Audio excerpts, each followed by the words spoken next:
Welcome to Act Out. I'm Eleanor Goldfield, and this is your tipping point. Art. From poetry to theater to paintings, sculptures, all that spoken word wrapped up in a verse is what today's interview embodies. The power of art to flip your vision, to question how you question, if you do question. To take something that you've accepted as one thing and make it something else, peppered with socio-political meaning and then some.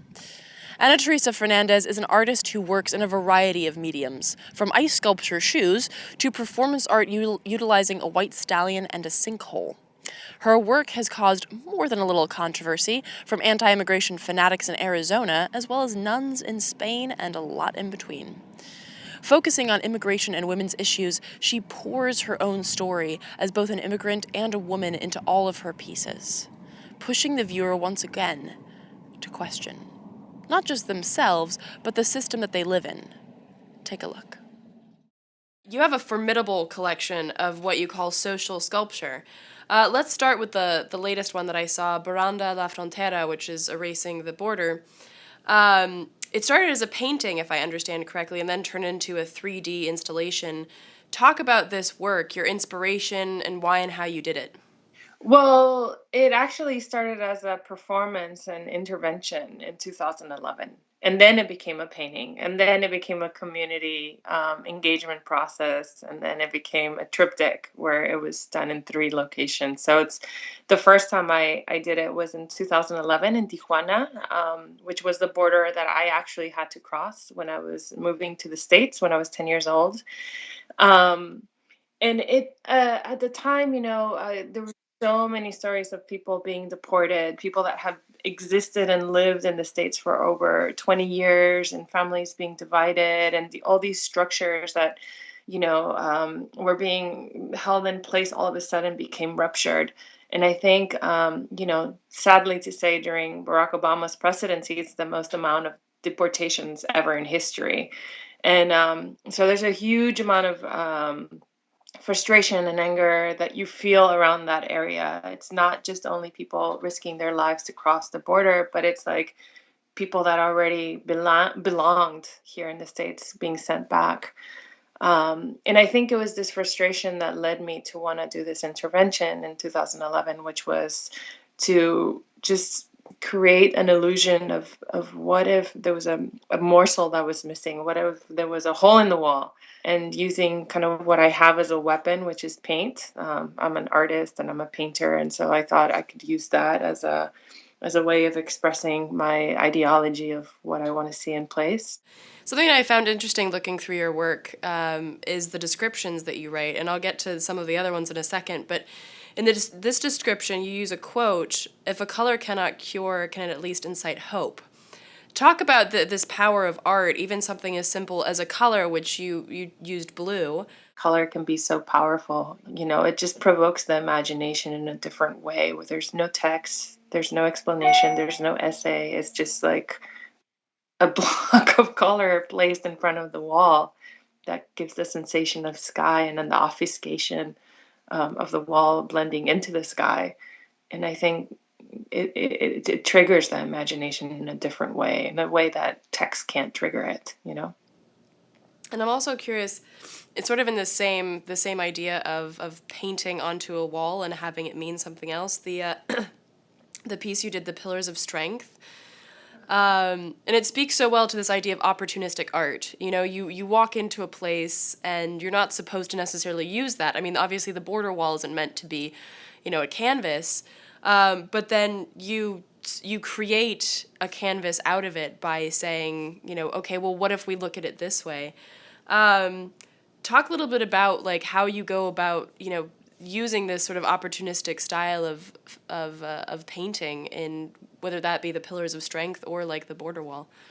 I think spaces and objects have thrust, and it can, and not just like in the scientific term, but I feel like ingenuity. It's like a type of visual vocabulary of seeing the opportunity in an object beyond its like invention. In the Pillars of Strength, when I was invited to do a residency there, and that space is a combination. Half of it is a convent, and the other half is an artist's residency for artists, which I think we pray in different ways, but I thought that that was such a incredible, like, mathematical equation. And there was a section where the roof was sagging because this building was built in 1495, and they didn't allow us to go underneath it because the roof was about to, like, collapse or something. And I was like, oh, well, what if I do a performance where I draw these women? They're like caryatids, like Greek caryatids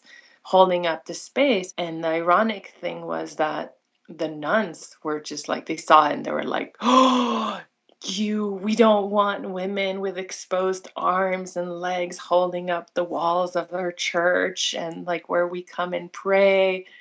And it was erased. Like, it was they asked for it to be removed, and the art center got in a huge trouble because of it. And it's been one of the 3 4 times that my work has been censored. But it was because it was a type of woman that they didn't want holding the church walls up. Your work is so rich in allegory, and so it's clear that you're incredibly well read and you're incredibly intellectual.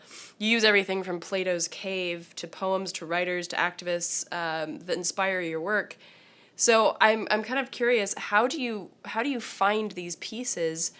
And you also said that you're very politically active. How do you weave politics into that at the same time? And is it important to you, like as a feminist, and also as an immigrant, because there's this horrible stereotype that immigrants are idiots and they're not well read, and they're just here to steal our jobs. So how do you do you feel that it's important to weave this intellectual aspect as a woman and as an immigrant, as well as the political side of things? Yeah, I mean, I have a little joke, but people are always like, "Oh, you're from Mexico? Your English is so good." And I'm like, "Well, you should hear my French and my Portuguese and my Italian. They're pretty good too." Like, um, it's. I think it's so incredibly telling of how people's perspectives, how narrow they are in terms of like what their outlook is as of like on a Mexican or on a Salvadorian or on a immigrant, whatever label country you want to give it.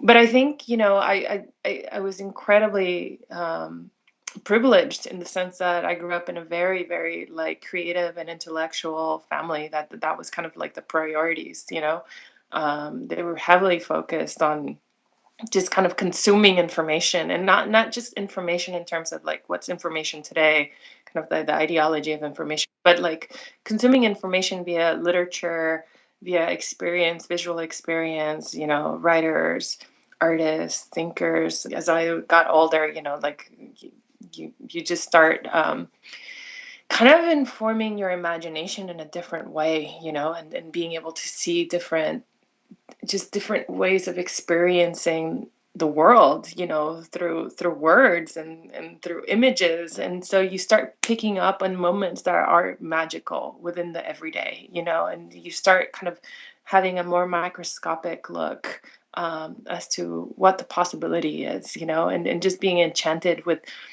different little things that so many people just kind of go by or drive by or walk past. And I think that's definitely heavily due to my parents, and kind of them instigating, having for us to have like a creative curiosity.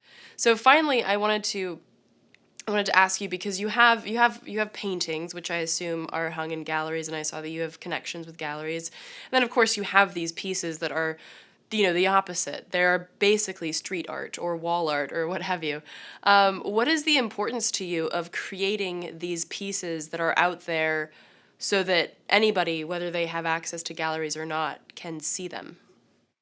Oh, it's immense for me. Like, I think I think it's kind of very reflective of how I am. I tend to like be very extroverted and then very introverted, and to like just have a moment, create a situation or a moment where people are outside, they're going about their daily business, and they're met with something that just either ignites or illuminates something different, where it just kind of transcends that moment, and they're asked to investigate something about within themselves, to create a like parentheses or rupture kind of the everyday and create this magical moment of just self questioning, like in a good way.